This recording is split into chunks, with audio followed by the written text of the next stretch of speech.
centre médico-social de l'IPRES de Bel Air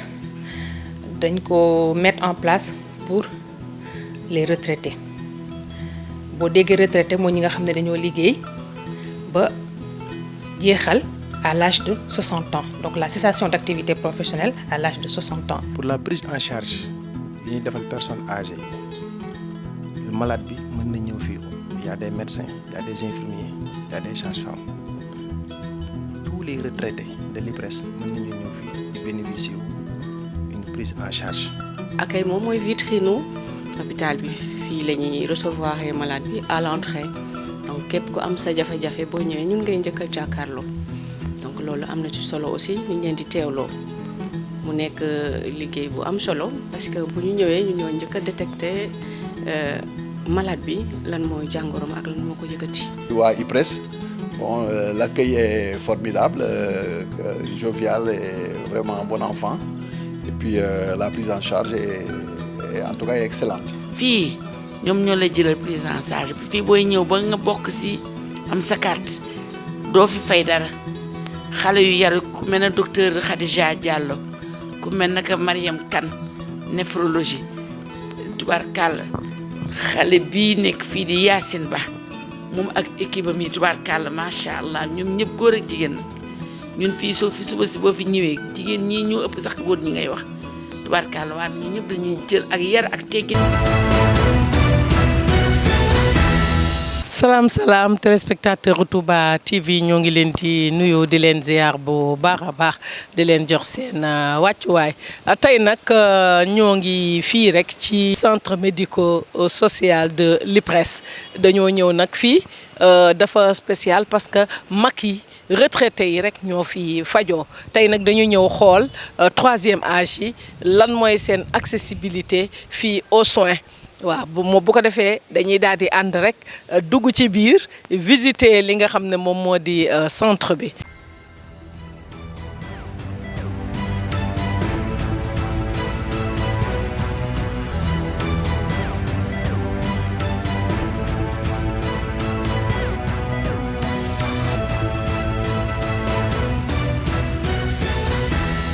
Institution de prévoyance retraite du Sénégal IPRES. di kër gi taxawu retraité yi daan cotiser ni mu waree ci seen assurance seen régime national fay pension lañu leen xamee woon ngir yaatal seen liggéey ñu sos centre médico-social ngir retraité yi ñu tuddee troisième âge di fa mën a fajoo ci ay gëstu samp nañu ab laaj ci doxalinu kër gi kenn ci administrateur yi di jërikan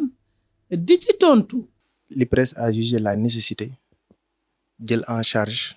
les personnes âgées sur le plan médical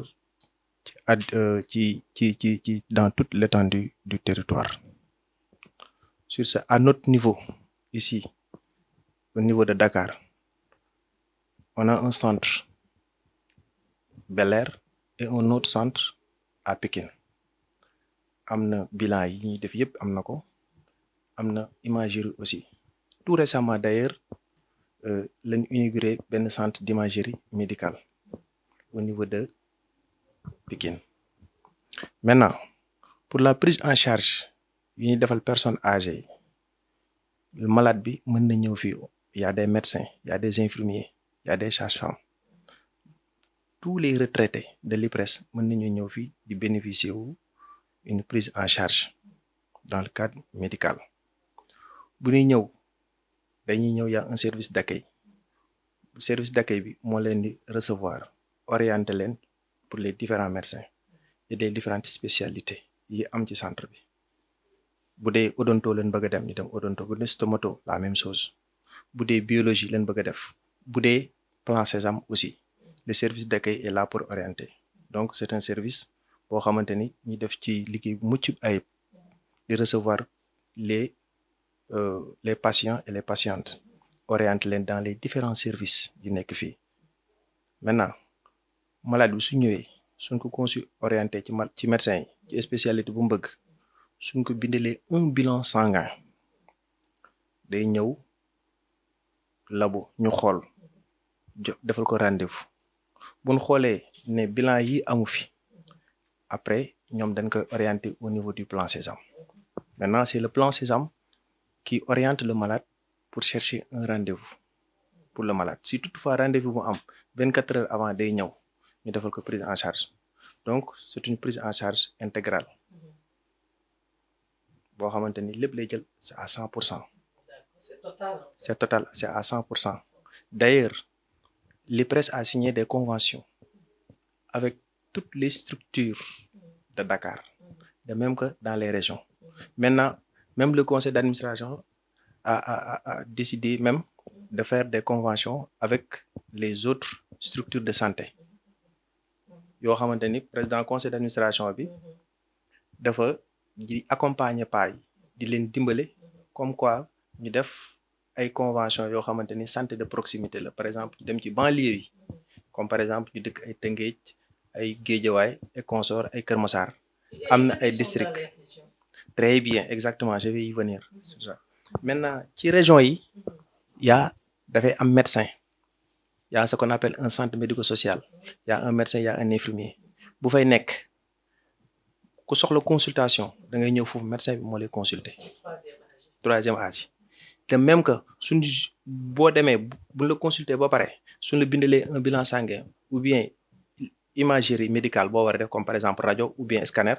dañ lay defal prise en charge comme plan Sésame nu mu nekkee Dakar noonu la amee dans toutes les régions. Dans toutes les régions prise en charge yi dañ koy def dans toutes les régions moom la ñuy wax santé de proximité maintenant. Santé de proximité boobu léegi vraiment prise en charge ça ne pose pas amul benn problème au niveau, n'est-ce pas, de l'IPRES. Dans toute l'étendue du territoire prise en charge yi dañ koy def. C'est des prises en charge qui sont effectives. On a signé des conventions avec certaines structures. Par exemple à Saint-Louis foofu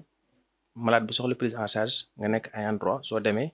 au niveau, n'est-ce pas, du centre médico-social am na secrétaire bu fa nekk moo lay defal prise en charge nga dem hôpital wala nga dem am na beneen centre nga dem district wala nga dem hôpital Papa Gueye signé nañ fa convention ak ñoom. Comprendre li mu la donc maillage bi yaatu na dans toute l'étendue du territoire. Donc la prise en charge tey njëkk du mu daan amee ay jafe-jafe ci Sénégal vraiment IPRES exemple la ci Sénégal. IPRES exemple la ci Sénégal pour prise en charge te xam nga lan moo gën a métti muy nit feebar jël loxoom di ko dugal ci poosam dafa métti. IPRES tey dem ba jël ay retraités am tey di leen jàppale di leen accompagner dans le cadre d'une prise en charge kon donc c'est à saluer. IPRES ay allocataires rek lay jël te si allocataires yooyu noonu day jël veuve yi day jël des enfants moins de 21 ans ñooñu lay couvrir. C'est-à-dire nga nekk allocataire ku góor mën na ko jël ku jigéen jabaram mën na ko jël ay doomam mën na ko jël moins de 21 ans waaw ak ñoo xam ne ak ay orphelins dañ leen di jël aussi mais nag y a des papiers à fournir waaw dafa am procédure boo xam ne dañ ko harmoniser dans toute l'étendue du territoire ñu dañ ko harmoniser. Par exemple bu fekkee allocataire bi dafa ñëw présenter le scanner présente un bulletin pour faire le scanner. À notre niveau on a un scanner. Ici on a un scanner au centre Bel-Air am na scanner de même que Pikine am na scanner donc au lieu mu koy dem di ko defi donc da nga koy def à notre niveau à notre niveau. De même que pour un bilan sanguin par exemple la glycémie hémoglobine glyquée la créatinémie par exemple bu ko waree def ñu xool que ne fii kat am na fii la koy defee bu fi amul nag on oriente le malade dans les autres structures soit mu dem hôpital militaire Ouakam ou bien mu dem centre Philippe Senghor ou bien mu dem camp militaire yi bu demee mu def ko fa wala hôpital militaire Ouakam mu def ko comprendre léegi bu ko defee bu récupérer résultat ñëw présenter ko son médecin mais je vois que ni vraiment IPRES mi ngi def liggéey boo xamante ni mucc ay pour les prises en charge des personnes âgées. C'est gratuit mais il y a toujours un tiers payant. Il y a pas de gratuité. Mais toujours il y a toujours un tiers payant. Très bien. ñoom duñ fay dara sax. C'est l'IPRES qui prend ça en charge à 100%. Moo tax la gratuité n'existe pas. À chaque fois il y a toujours un tiers payant. Encore di informer waat IPRES c'est juste day accompagner les vieux. Vocation c'est pour payer les pensions. Pour leeral la aussi fii am na centre la en même temps dañ ko dirigé woon direction de l'action sanitaire et sociale dirigé par un directeur de l'action sanitaire et sociale, un DAS, et un médecin chef coordonnateur, n'est-ce pas? Fii dafa am ay médecins comme ni ma ko waxoon ci début bi am na ay médecins il y a toutes les spécialités. Il y a toutes les spécialités. Il y a un plateau technique très élevé. Am nañ scanner, am nañ rajo, am nañ biologie li ñuy def lépp, odonto, stomato, kinésithérapie, il y a tout. Il y a un service d'hospitalisation. Boo xamante ni il y a des médecins ñoo fay nekk, ay médecins ñoo fay nekk. La gériatrie, il y a des gériatres, il y a des gériatres, il y a des généralistes yoo xam ne ñu ngi fi. Ils sont pas beaucoup, mais alhamdoulilah. Mais alhamdoulilah, parce que ici, il y a Dr Koumé qui était là, il y a Dr Koumé, chez le chef de file d'ailleurs. Il y a aussi Seydina Limamou, c'est le médecin coordinateur. Il y a Dr Dembadien, il y a Dr Rokhaya, Dr Khadijatou Diallo. Il y a beaucoup de médecins, gériatres. Il y a aussi le major Cheikh Thioune a fait la gériatrie. Il y a des infirmiers qui ont aussi fait la gériatrie, Moussa Diallo et conseil. Il y a beaucoup, hein. Vraiment, c'est un centre où il y a beaucoup de gériatres, vraiment. L'IPRES a beaucoup participé sur la formation, n'est-ce pas, de ces médecins, quoi. C'est accessible, pourtant, soit accessible, parce qu'on a un service d'accueil vraiment qui est accessible et que l'accueil est de qualité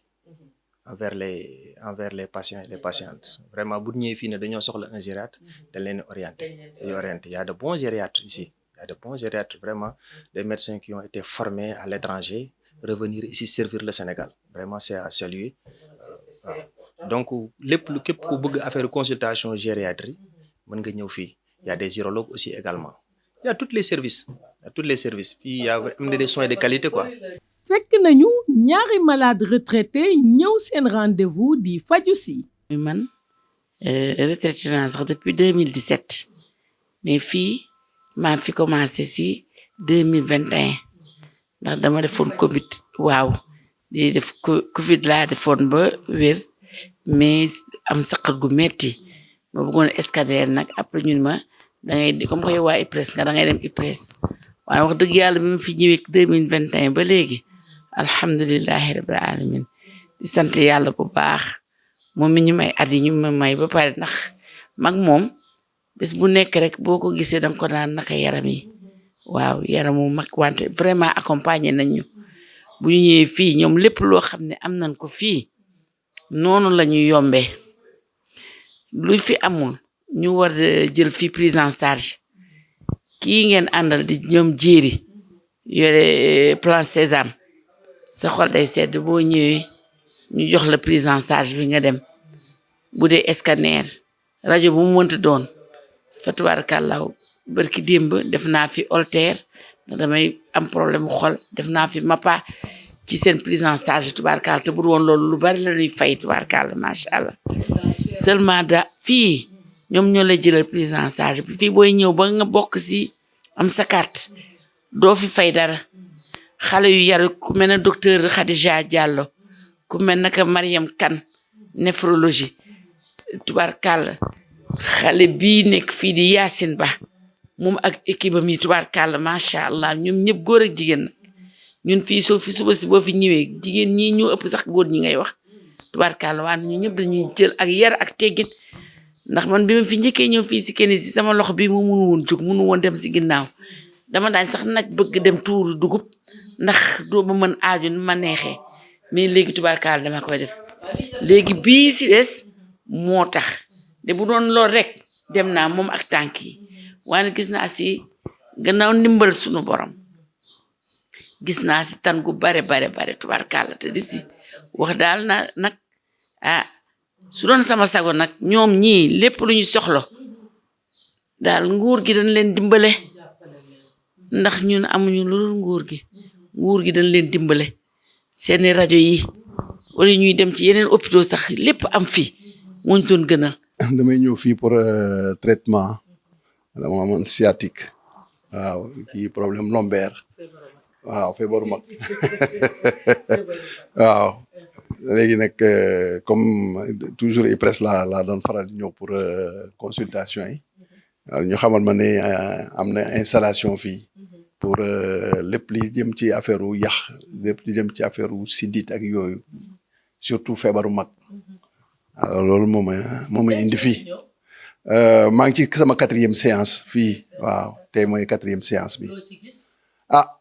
alhamdulilah sant Yàlla bu baax a baax ma yor waaw la dernière fois c'était le 15 defe naa mooy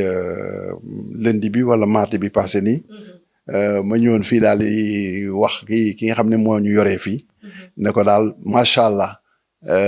maa ngi ci 3e séance bi mais je sens que vraiment les exercices vont bien mu ne ma nag il faut pas être paresseux il faut faire du sport waaw beaucoup de marche baax na si aussi si mag pour l'instant man exercice yi may def de par rapport ak li nga xam ne moom laa yëg ci maladie macha allah aw ma dara li ma ci yokk xanaa peut-être que nit ñi gën a xam centre bi xam na ne pour mag yi waaw li ñuy liggéey ak léeg-léeg ngay dem si ay clinique privée wala yu demee noonu boo nekkee kii waa IPRES bon l'accueil est formidable jovial et vraiment un bon enfant et puis la prise en charge est en tout cas excellente. ba tey ci ndimbalu kilifa gi di Jerry Kane seeti nañu docteur Khadijatou Diallo di gériatre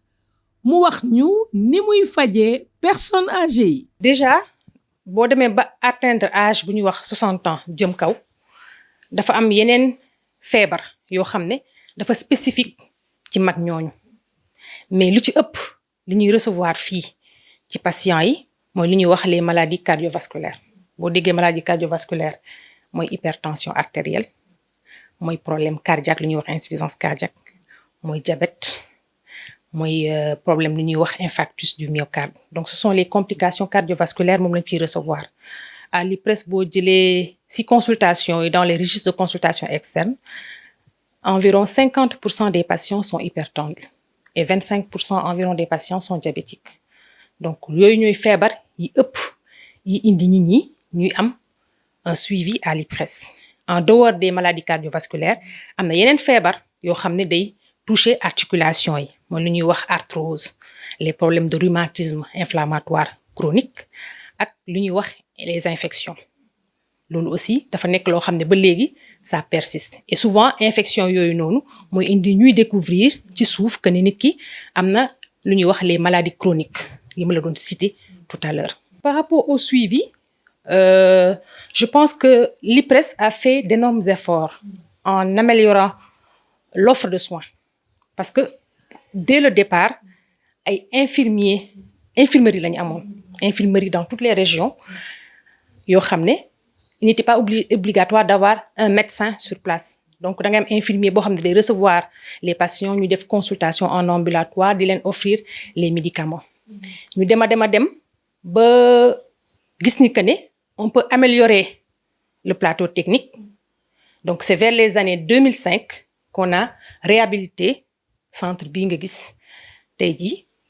ñu mettre fi en place un médecin chef ak des prestataires des vacataires yoo xam ne au départ ils soignaient les pathologies oculaires ak les pathologies de la prostate parce que li ñu fiy recevoir lu ëpp ci mag ñi c'est la jante masculine donc loolu moo indi ba progressivement ñu mettre en place ay spécialistes yoo xamante ne ça touche pratiquement toutes les spécialités cardiologie urologie dermatologie néphrologie endocrinologie gynécologie ak chirurgie donc une petite unité de chirurgie qui permet de faire de la chirurgie programmée urologique essentiellement il faut comprendre que boo gisee tey jii ñu mettre en place boobu type de prise en charge c'est que mag li mu laaj dafa bëri en matière de soins déjà approche bi ngay am envers la personne âgée ça doit être une approche différente c'est une approche qui est globale waroo xool mag mi rek ne moom tension la am tension lay faj diabète la am diabète lay faj infection la am infection lay faj danga koy xool dans sa globalité donc bu ñëwee indi loo xamante ni jàmmat la ci biir jàmbat boobu noonu da ngay xool déjà est-ce que amul yeneen feebar yu nekk ci suuf ak environnement bi mu nekk est-ce que c'est un environnement qui est propice pour que mu mën a am une vie saine donc loolu noonu yépp moom ñu ngi koy xayma ci li ñuy wax une évaluation gériatrique donc loolu dafa nekk outil boo xamante ne bi képp kuy gériatre moom nga utiliser en pratique pour permettre mën a situer mag mi natt fan la toll ak naka nga mën a améliorer son état de santé et ci améliorer état de santé boobu noonu nag il y a plusieurs offres c'est pas seulement le médecin qui le suit mais il y a d'autres prestataires yoo xam ne ils sont spécialisés dans le domaine dañ leen ci impliqué que ce soit dans le domaine social dans le domaine médical mais également surtout dans le domaine paramédical donc loolu noonu yépp ngay boole mën a aider mag mi mu mën a vivre am une qualité de vie boo xam ne ça va lui permettre vraiment de vivre avec ces pathologies chroniques. waaw ñu ngi ciy sant yàlla bu baax donte ne en fait quelquefois on rencontre d'énormes difficultés parce que en fait li gën a poser problème ci mag c'est l'insuffisance des ressources dañu nekk ñoo xam ne dañuy liggéey dem ba retraité tollu foo xamante ne amatuñu moyen pour mën a jël seen bopp en charge d'ailleurs loolu moo tax il faut saluer les institutions yi nga xamante ne comme l'IPRES qui essaient d'améliorer leur santé en ce sens en mettant en place un service médico-social donc ceci va permettre ñu mën leen dimbali en plus de leur pension ñu mën a am loo xam ne jumtuwaay la yi permettre ñu mën a xam seen santé fan la toll bu ñu leen mënee dimbali ci wàllu garab aussi l'IPRES fait beaucoup d'efforts en ce sens même si quelquefois on rencontre d'énormes difficultés mais parce que la demande est forte mais quand même on arrive quand même à gérer avec les moyens mis à bord su ma waxee ni que ne amul ay difficultés dinaa juum parce que foo gis la gratuité il y a toujours quelqu'un qui supporte le coût wala une structure qui supporte le coût donc il faut que ñoom aussi ñu am compréhension dawal compréhension si loolu mais effort yu bari ñu ngi koy def pour mën leen dimbali pour mën a maintenir c'est-à-dire pérenniser cette gratuité donc loolu vraiment il faut que ñoom aussi ñu xaw a dawal compréhension à ce niveau et que famille aussi qui soit impliquée parce que mënoo jël nit en charge à 100% sans pour autant que la famille soit impliquée nañu famille yi gën a impliqué ci seen parents âgés à pouvoir les prendre en charge loolu vraiment si j'en appelle surtout les familles les autorités de l'IPRES aussi ñu gën leen a ñaax ñu dimbali ñu comme ça ñu gën a mën a améliorer l'offre de soins par la formation par le renforcement des ressources matérielles et par le renforcement du plateau technique encore donc ça c'est des choses yoo xam ne il faut que ça soit toujours disponible pour qu'on puisse les aider en ce sens. waaye nag daje nañu ak ay retraités yu bëgg bénéficier wu ci centre bi ndax yomb na. maa ngi soog a retraité d'ailleurs ça suma document yi laay retraité nii mais am na ay difficultés tuuti quoi parce que document yi boo remplir ñu ne ma certificat de mariage bi date bi c'était daté en 87 léegi nag il va falloir ma def beneen jugement bi ma ne ko mais jugement laa def mu ne ma il faut ma defal beneen jugement bi bu bees ma ne leen d'accord mais pension yi ñuy versé dafa néew il faut que vraiment te patron yi seet ñuy versé seen employé pour ëllëg ñu demee retraite ñu mun a suturaw am lu tane surtout boo amee nga dem retraite am printemps yi loolu beneen problème ñëw na jooy nañ ko ñu bari sama collègue yi jooy nañ ko fi avant ñuy dem sur l'ancien régime mais dara sottiwul et deuxièmement da ngay dem hôpital ba ñu jël la rendez-vous boo ñëwee ñu ne la non il faut